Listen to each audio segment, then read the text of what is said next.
En el país decíamos, bueno, se aguardaba la llegada. Ahora hay un informe del Ministerio del Interior que pone la mirada sobre el uso que se está haciendo de estos dispositivos tan relevantes, y tenemos ya aquí en piso y lo recibimos al subsecretario del Ministerio del Interior, Pablo Abdala, quien viene exclusivamente para hablar de este tema. Así que ya le advertimos a los panelistas y todos advertidos de que vamos a aprovechar esta instancia para hablar de esto, porque bueno, los temas vinculados a la seguridad son muchos y por supuesto que estamos tentados a preguntarle otras cosas. Será en otra oportunidad. ¿Cómo no? Ahí está. Bueno, cuéntenos, Abdala, de qué se trata este estudio, qué arrojó este estudio, cómo se hizo, qué novedades. Bueno, con mucho gusto, Verónica. Las tobilleras electrónicas sin duda componen un sistema muy adecuado en cuanto al control de las medidas cautelares que la justicia decreta en aquellos casos de violencia de género, de violencia doméstica en general, donde por supuesto la prevalencia de los casos de violencia hacia la mujer son muy importantes, pero hay situaciones de violencia doméstica de distinto tipo y de relaciones humanas de las más diversas, donde en función de esa medida de no acercamiento del ofensor o presunto ofensor hacia la víctima, la tobillera electrónica permite precisamente controlar ese aspecto.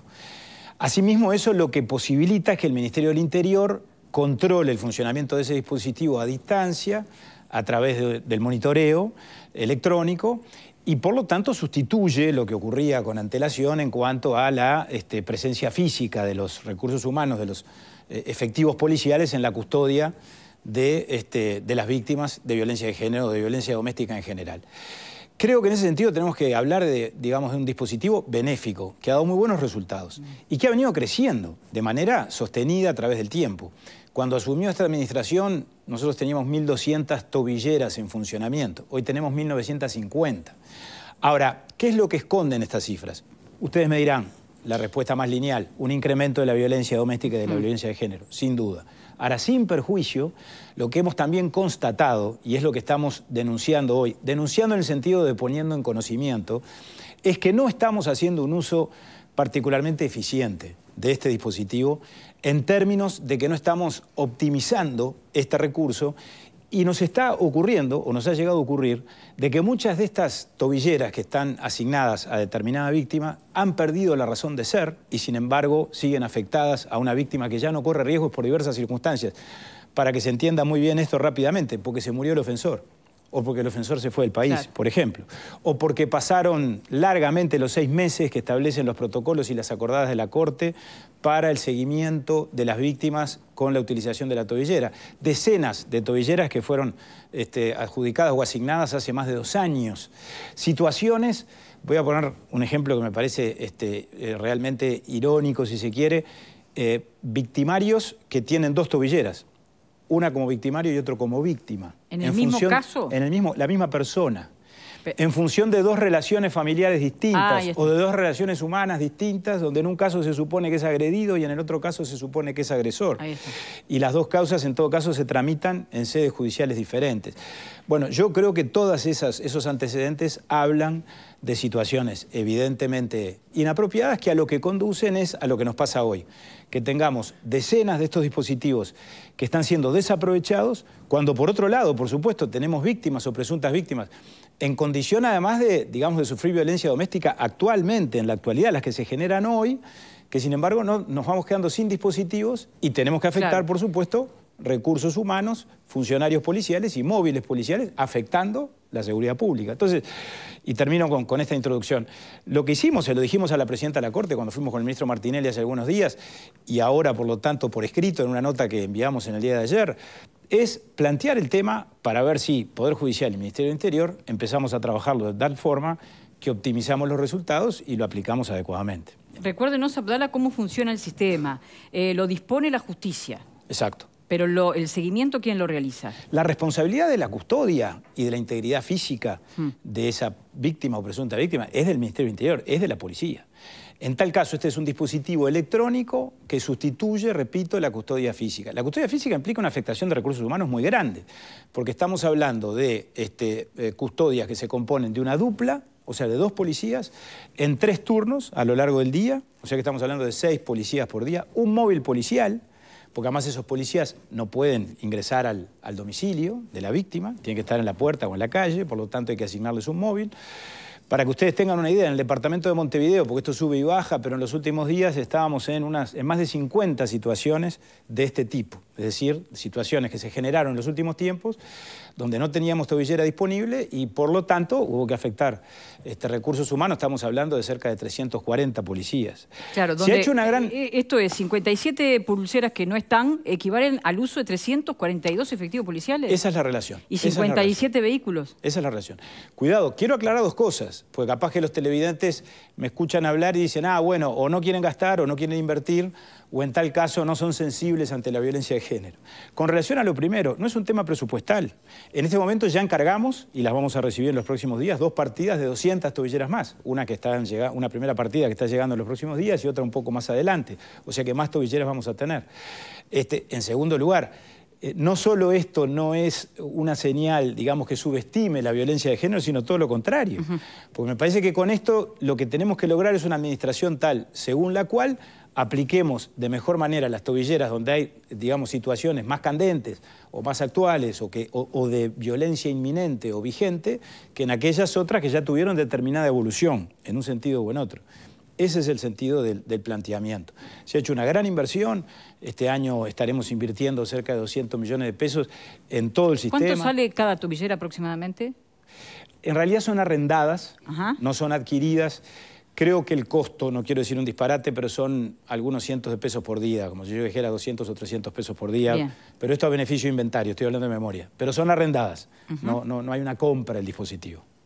Bien, cuando hablábamos del seguimiento no me refería solo a lo que sucede cuando la pulsera, la tobillera electrónica no está, sino cuando está. ¿Quién advierte, por ejemplo, que la persona que tiene esa tobillera hace 2 años que tiene la tobillera?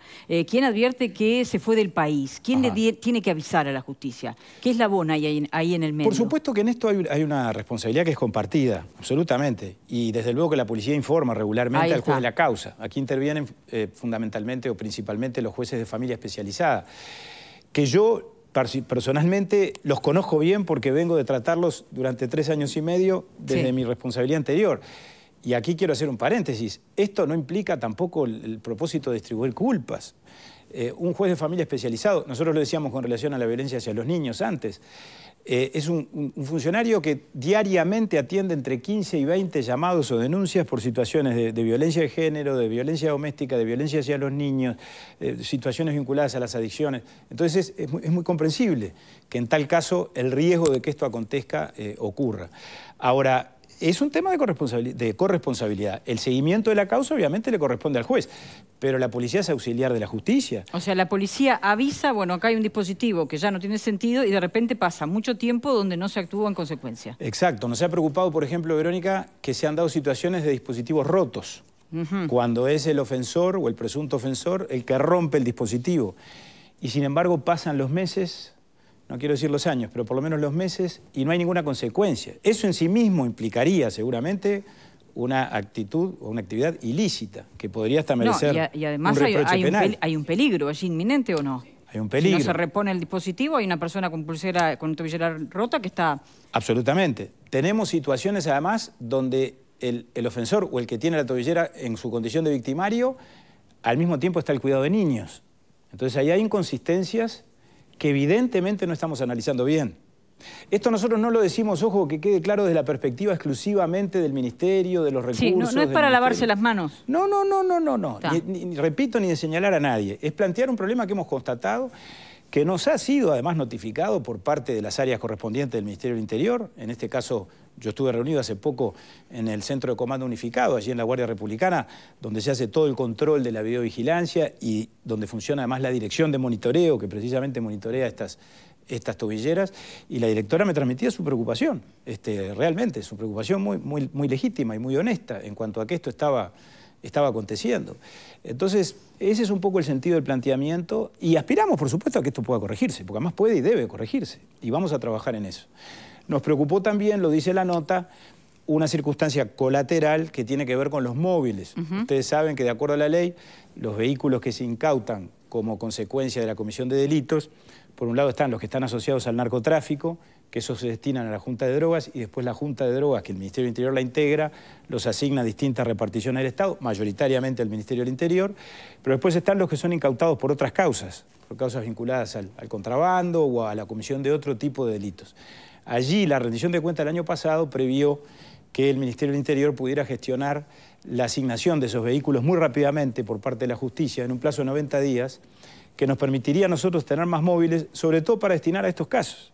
Porque cuando no hay tobillera y tenemos que destinar 2 policías a que cuiden a una víctima, más vale tenerlos en un auto particular, digamos, por supuesto que el uso es del Ministerio del Interior, pero que no es un patrullero, en todo caso con el nombre de policía, porque además eso ayuda también a un control un poquito más disimulado, más reservado.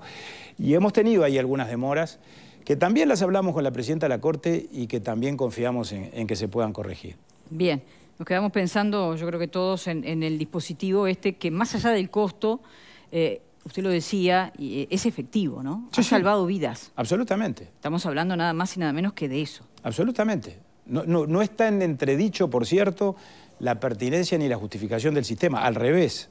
Creo que claramente ha sido un acierto en términos de la seguridad de las víctimas, en términos de la optimización de los recursos, en términos de la contribución a la seguridad pública en general, por lo que decíamos antes, sin ninguna duda que sí. Ahora, en ese mismo sentido, y ya voy a los compañeros panelistas, si hay una pulsera que está rota, el Ministerio del Interior, bueno, da la información y pasan meses y no se hace nada. Si esa persona ataca a la víctima, ¿quién se hace responsable de eso? Y bueno, es una buena pregunta.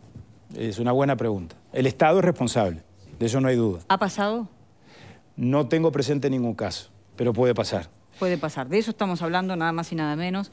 Creo que es un tema bien relevante, ¿no? No Totalmente. Es solamente un tema de recursos económicos y tecnológicos. Rodríguez Pupo, sí. Digo, capaz que lamento defraudarlos. Yo creo que cualquier inversión es poca si se trata de salvar una vida humana, pero aún así, un ministerio y mucho más si acá hay una responsabilidad conjunta del ministerio con el Poder Judicial, un ministerio tiene que tener monitoreado cuánto se invierte por distintos conceptos. A mí me sigue revolviendo el estómago saber que en el Uruguay un gurí del interior que viene a estudiar cuesta 11.000 pesos, 12.000 pesos y que tal vez un recluso nos cuesta 3 o 4 veces más. Entonces yo digo, es el mismo Estado que está pagando por un fin que yo considero noble y el otro fin será muy noble, pero de última es un tipo que violentó las leyes. Y en este caso a mí me interesaría saber cuánto le cuesta al Estado, y disculpe, doctora Abdala, si lo mío es una visión muy economicista de esto, pero cuánto le cuesta efectivamente cada custodia al Estado, cada custodia de una víctima, cada custodia de un agresor. Si se sabe en promedio cuánto está invirtiendo el Estado por cada una de esas víctimas. Bueno, sin ninguna duda, el costo, digamos, de financiar las duplas de custodias policiales cuando no hay tobillera electrónica es mucho mayor que el arrendamiento de la tobillera. De eso no tenga usted la más mínima duda.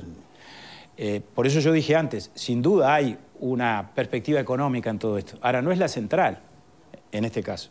A nosotros lo que nos mueve y lo que queremos alertar por encima de todo es que esto está generando, digamos, márgenes o bolsones de inseguridad hacia posibles víctimas o víctimas ya comprobadas de violencia doméstica a las que estamos cuidando y protegiendo, porque corren un riesgo relativamente inminente de sufrir una agresión que incluso puede conducir a la afectación de su integridad física o a su propia muerte, que bueno, que no estamos, repito, en este caso, aplicando adecuadamente los recursos.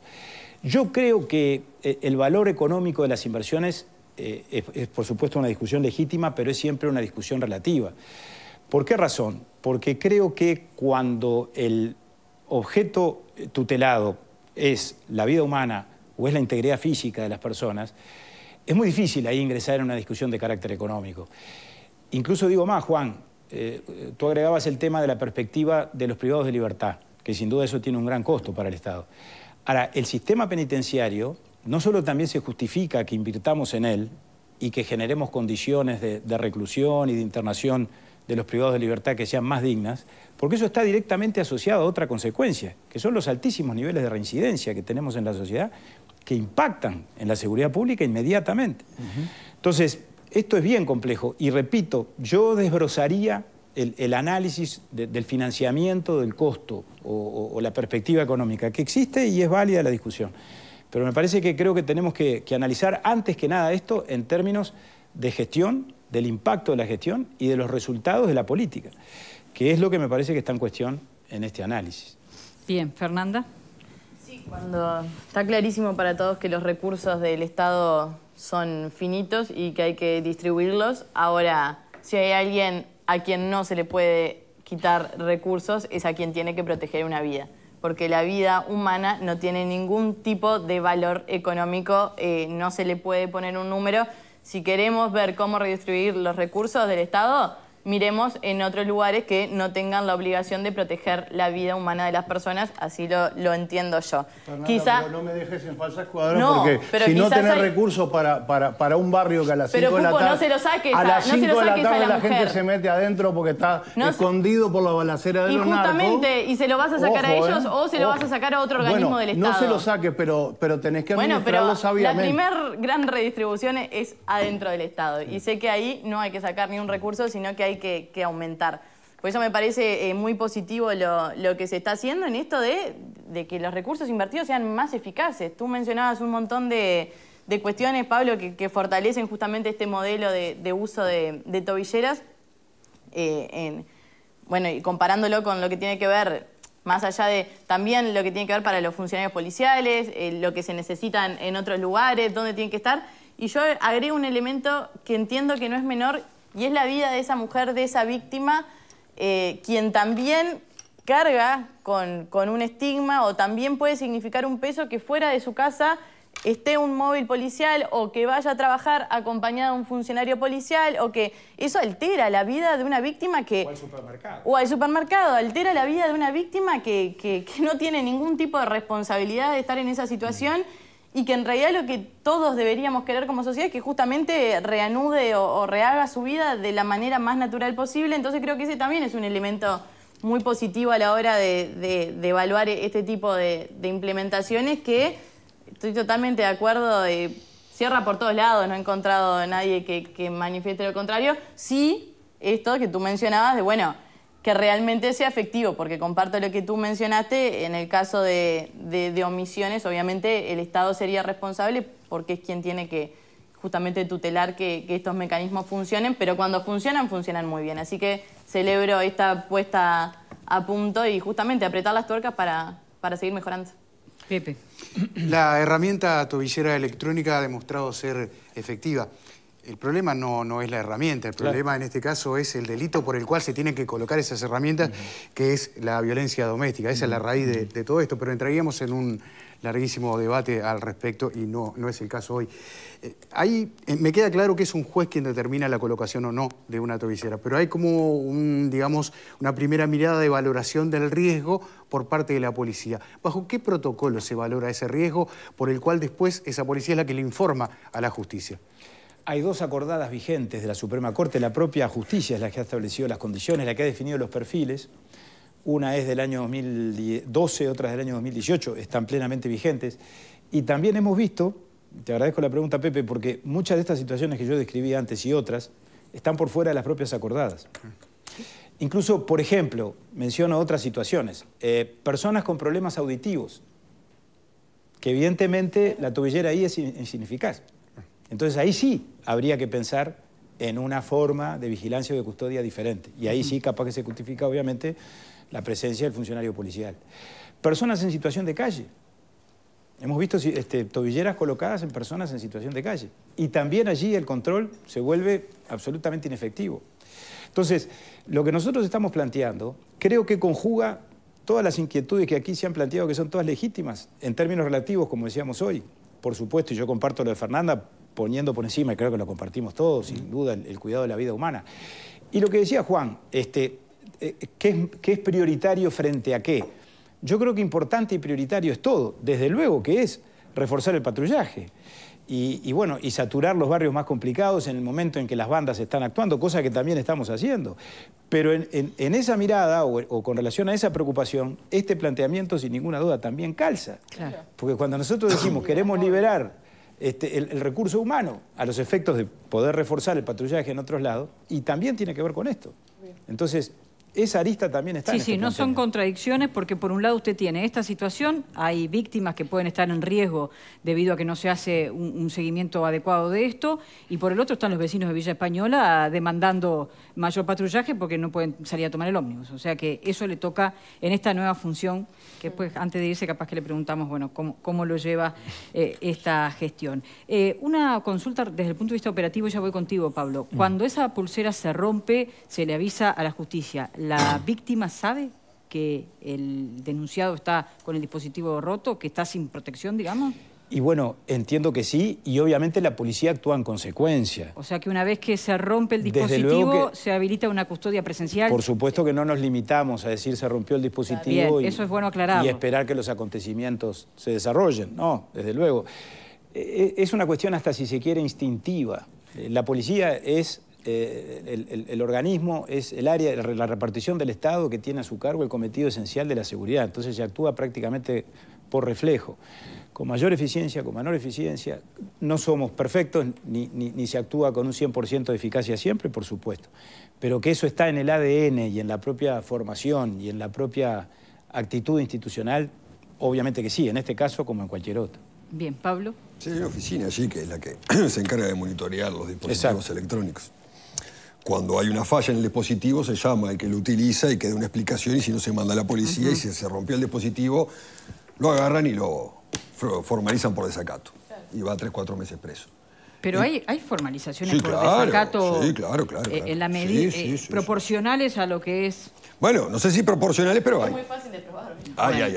No digo que no existan. Digo, si es tan automático que se rompe la pulsera. No, hay que ver las causas. No es lo mismo que se haya roto, que vos te la saques o la rompas. Bueno, o sea, hay una diferencia allí, pero hay un contralor. Hemos conocido casos donde había situaciones de ese tipo y no se había. Y hay veces que se le han sacado y se han ido y no lo encuentran más. Y no había formalización. También. Es parte de los antecedentes que estamos anunciando. Exacto. A mí la iniciativa me parece fantástica. Digo, poder maximizar los recursos que tiene el Ministerio, que son finitos. Me parece fantástica. Porque esto aparte viene de larga data, no de ahora, ¿no? Ahora bien, uno que conoce un poco el tema parecería ser que uno entra como en un círculo vicioso también. ¿Por qué?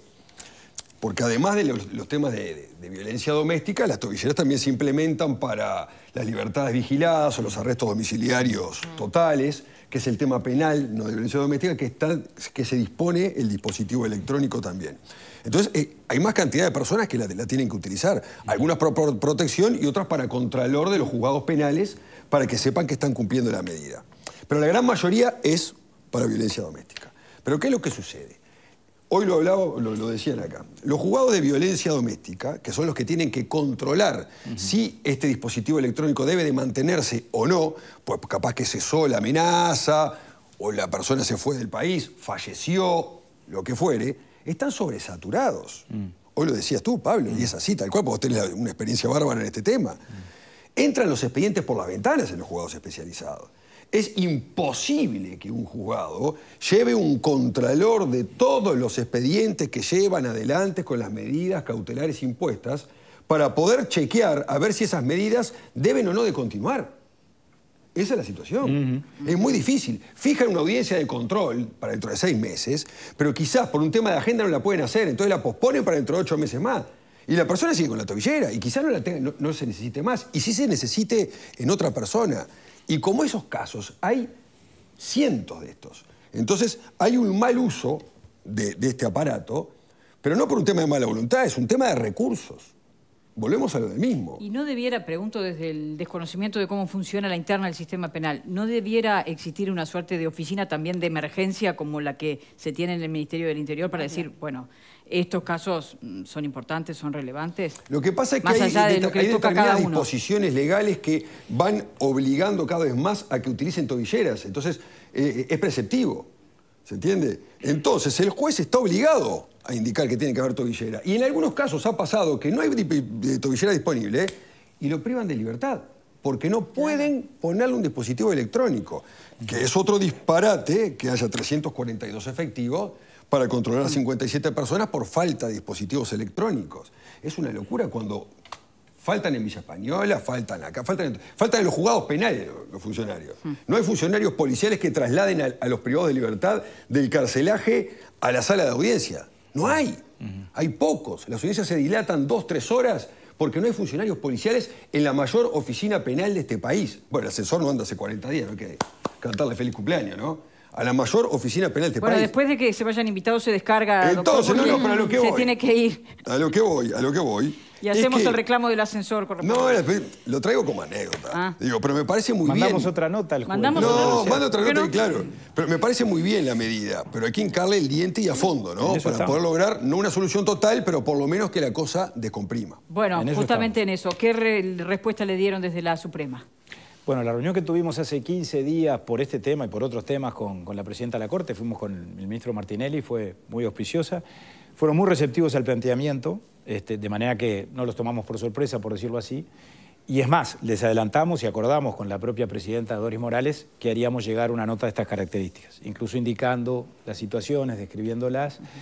Yo creo que ahora tenemos que ponernos a trabajar juntos, porque en esto también, cuando hablamos de la interinstitucionalidad, de hecho, en algún tiempo funcionó una comisión donde participaba en la Jefatura de Policía de Montevideo, los jueces, la policía. Bueno, tenemos que buscar la forma de trabajar juntos y en tal caso detectar aquellas situaciones como las que describía Pablo, que tienen que ser objeto de revisión en términos de tiempo real, en términos digamos, de que no se eternicen las soluciones o que en tal caso no se prolonguen estas situaciones con las consecuencias que traen. De eso se trata. Me parece que es un tema de mejorar la respuesta y de mejorar la gestión. ¿Esta situación fue detectada particularmente por ustedes, por la nueva administración? Bueno, a ver, por lo pronto el informe que recibimos de la Dirección de Monitoreo es del mes pasado, es del mes de noviembre, y obviamente allí resolvimos actuar y trasladarle el tema al Poder Judicial. Y reitero que en eso a veces los uruguayos somos muy de señalar a los demás con el dedo o primero encargarnos de ver quién tiene la culpa y después ver cómo hacemos para solucionar el problema. No, acá no es un tema de culpas, es decir, en todo caso son responsabilidades compartidas, como decíamos hoy, Verónica, y en esos términos, por supuesto, lo planteamos porque yo suscribo lo que dice Pablo, sin duda, el Poder Judicial está realmente sobregirado de asuntos y los jueces tienen que atender, como decíamos hoy, sobre todo situaciones de emergencia por doquier todos los días.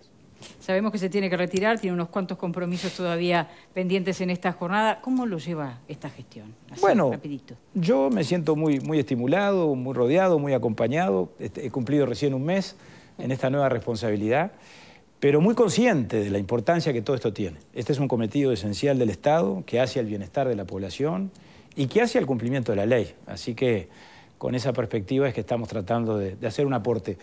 Y queda para otro día, pero sobre la base lo que me he encontrado es un ministerio en movimiento, un ministerio que es más fuerte que antes, que está mejor organizado, que articula mejor todas sus unidades ejecutoras y que creo yo, y no quiero generar una polémica, se refleja también en los resultados, pero de eso podemos hablar otro día. Perfecto. ¿Tiene algún dato que nosotros no tenemos? Se van a conocer a fin de año, como siempre, en enero están las cifras del observatorio y bueno, estamos en una tendencia de disminución sostenida de los delitos con violencia y todo el tema narcotráfico, que es un gran capítulo y que es preocupante, por supuesto, y que no es un problema resuelto. Sin embargo, hoy ya exhibe una serie de datos y de elementos que me parece que hacen ver las cosas con una perspectiva bastante más alentadora, por lo menos en cuanto al ejercicio de la autoridad y en cuanto a que se terminó lo que en otros tiempos era bastante habitual de las zonas liberadas. Pero reitero, esto da para un largo desarrollo. Sí, va a tener que volver. Bueno, volveremos. Ya lo comprometemos. Volveremos. Bueno, muchísimas gracias por acompañarnos. Pablo Abdala, flamante subsecretario del Ministerio del Interior. Hacemos la última pausa y luego vienen los reclamos logísticos de ascensores y demás aquí en el programa.